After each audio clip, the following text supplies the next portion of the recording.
What's up, everybody? Cigar Sherpa, Laird, Mayhew back with another cigar review, and today I've got the CAO Bones in Toro. Stay tuned.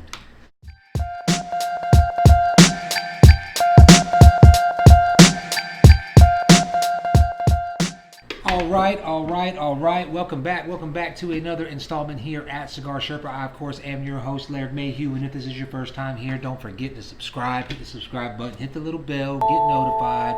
We're almost to 600.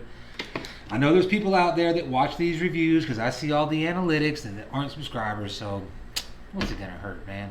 I mean, you keep watching the reviews anyway, and if this is not your first time back, of course, welcome back. Always good to see you, and we appreciate the support. As my intro said, I have got the new, fresh off the presses, CAO Bones.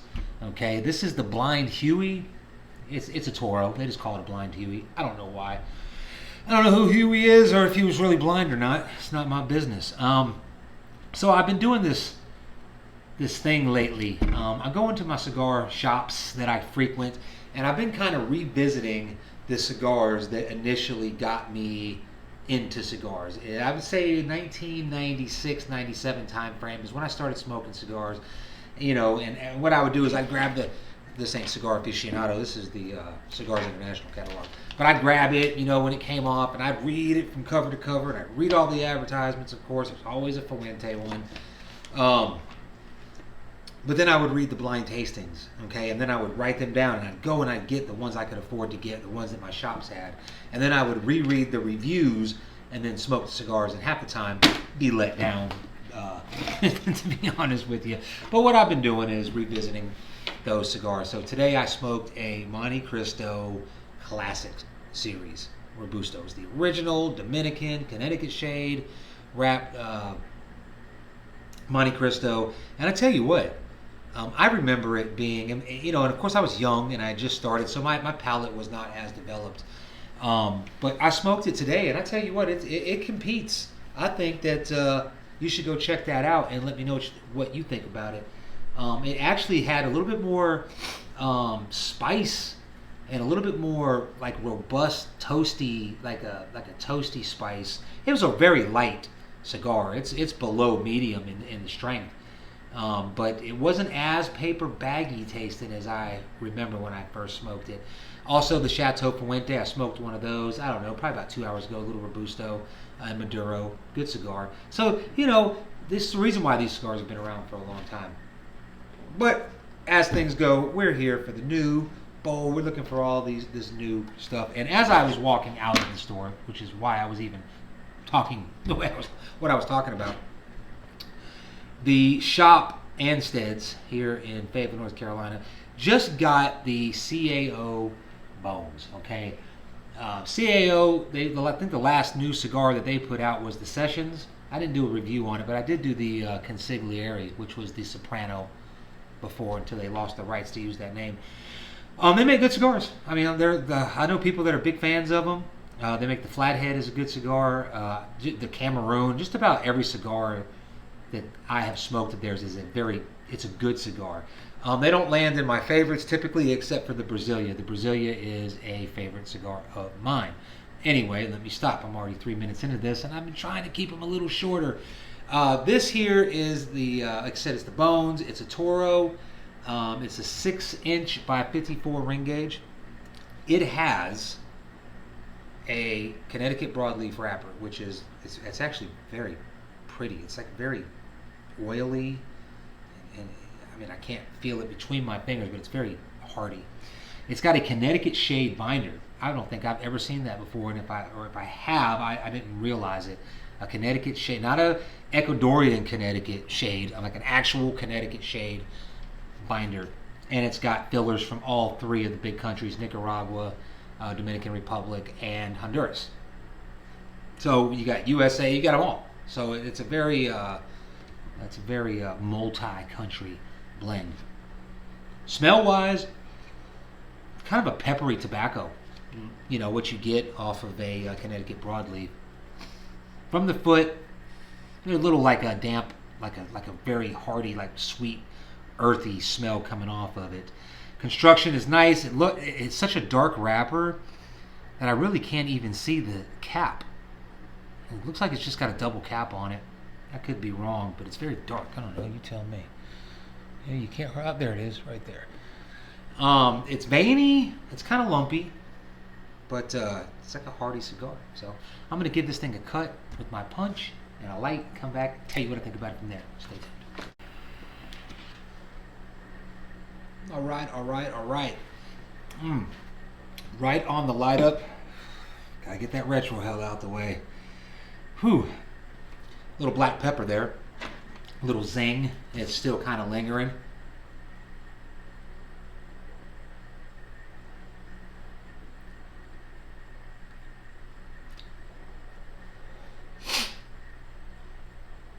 Not too much going on flavor-wise. It's got a nice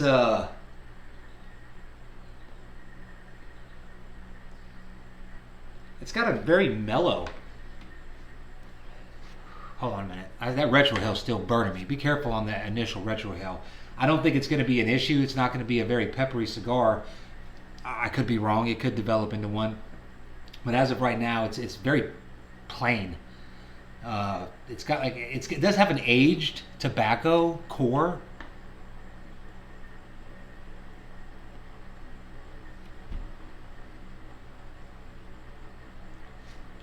It's got a little sweetness coming in there, but wow. It's weird. It's mellow on the palate, but it's bold in the sinuses. I got like a pepper zing, but I don't have a pepper taste. And it's got a very short finish. Like, it's very airy, and it's already, the flavor's already left the palate. I don't know how I feel about that. Anyway, let's let this thing develop. I don't want to like ruin anything. Like, oh, I like get a bad taste in my mouth about what's coming up. We'll let it develop. Today, let's see. I used the punch. I used this little handy dandy thing. This is a lighter that I got from. I think it was like one of those $10 jobs. It's typically what I do because I went into Nick's cigar shop down in Myrtle Beach. I can't remember the guy's name that was in there. Bill or Dave? Old fella in there. Real helpful, real nice. But I went down vacation. I forgot my torch. So as I was buying some cigars, I bought this one. It's pretty cool. I think it's already out of fluid. Had that little red flame on there. But anyway, I just wanted to plug Nick's Cigar because nice shop. So if you're down in Myrtle Beach, go down and check out their shop. I'm going to get more into the first third, and we'll come back and give you a little bit more information about it from there. So stay tuned. All right. We are into the first third, and so far, it's not flying here. It's not knocking my socks off. I even ate a piece of dark chocolate, drinking some water, cleansed my palate because maybe something that I had on my palate was inhibiting the flavor here, but there's really not much of it. Okay, so it's got a slightly woody flavor to it, but not like oak or cedar, almost like balsa. It's just kind of very light woody. There is like an aged tobacco in there, kind of like a damp earthiness. I don't know. It reminds me of like I don't even know if they're aged tobaccos. I didn't read that much into it, but it's got like an aged tobacco taste. There's a slight sweetness there.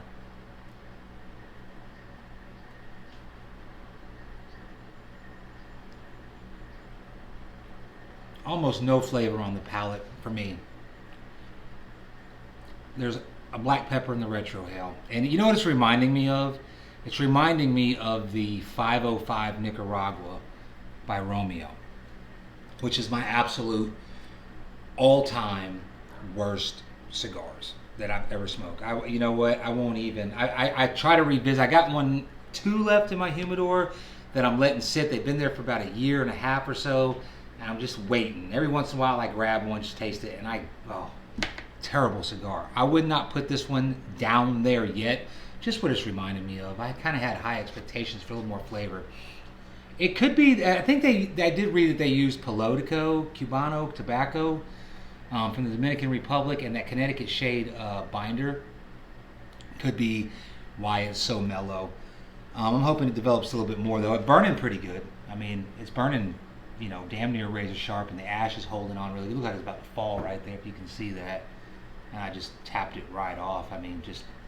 But I'm gonna power through it. Hopefully it picks up and does something, and I'll come back in the second, third, and tell you what I think about it from there. Stay tuned. All right. We are coming into the second, third here. Still burning pretty good. The ash is a little loose. It's not very heavy. It's not very dense.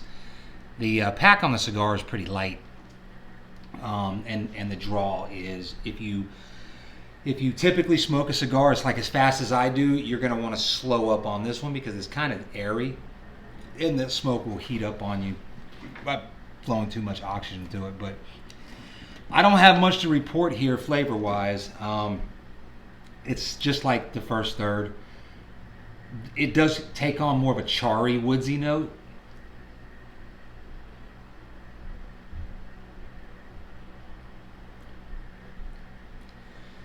But it's weird. It comes into the palate almost oily, right? So you're expecting this big, nice mouthful of flavor, and once you start to let it out, it dries out your palate, and there's nothing left. It's very, very light cigar. For something this dark, with this dark of a wrapper, and that slight sweetness, probably coming, it's the wrapper. Like, the wrapper is the whole show here. The filler leaves, there's like, God, did they use any Ligero in here?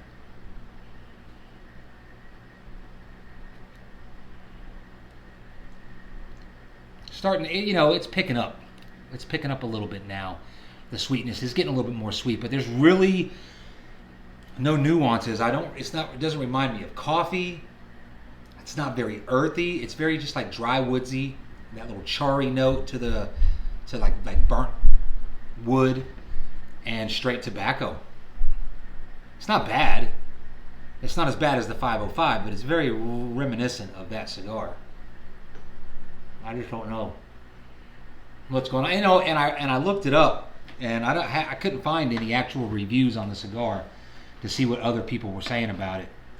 I did read that the blender, and I can't remember his name, I didn't write it down, whoever's in charge of the blending there at CAO, I guess the story behind this cigar was, they call it the bones because of like playing dominoes and shooting dice, kicking back, smoking a cigar. And I would probably say, yeah, that's probably a good time to smoke this cigar because you're not paying attention to the flavor of it. You're just smoking it and you're playing a game. But if you're looking for something to kind of blow you away and give you a whole bunch of different flavor notes, so far, halfway through this stick, this one's not living up to it. But I'm going to get into the final third, and I'm going to come back and tell you what I think about it from there. So stay tuned. All right. We are in the final third. And, I could have waited a little bit longer and got more into the final third before I broke in here. But I'm going to be honest with you. It's not one of them cigars that I think I'm going to smoke all the way down to the nub. I think I've seen what I came to see, and I'm going to go ahead and call it. I will say this, though. Towards the end of the second third and going into the final third, the cigar does come to life. Okay? The sweetness like doubles. So you start getting a lot more of that sweetness. It's almost like a cream. Not creamy smoke, but just like a sweet cream that you would maybe put in your coffee or something like that. Still got that charry, woodsy note, and that seems to stay throughout the whole cigar. The core flavor of this cigar is going to be just straight tobacco. Okay, there is an aged element to the tobacco here. It tastes anyway, but just straight tobacco, and it's very light. You think you're about to get this powerhouse when you pick it up and you look at it and you smell it, but it just don't pan out that way. Very light. I would say medium strength, medium bodied at best. The black pepper does, the zinginess of the black pepper on the palate. The palate is oily. It's left oily, and there's a zing that's kind of left, tingling on your palate. Excuse me. But that's about it. I mean, it doesn't really blow me away. And I'll never smoke it again. I've smoked enough of it to know that it's just not my cup of tea. Now, I'm not saying that it's a bad cigar. This is just my opinion of it. So if you've smoked it and you liked it, don't feel like you're doing something wrong, and don't let this deter you from going out and trying it. Who knows? I may have gotten just a bad one. It's real airy, so as I'm getting down, even to there, which is still like an inch and a half, 2 inches left, or about an inch and a half. The smoke gets hot because it's so airy, so I have to kind of sip on it slowly. So, no frills, no fuss.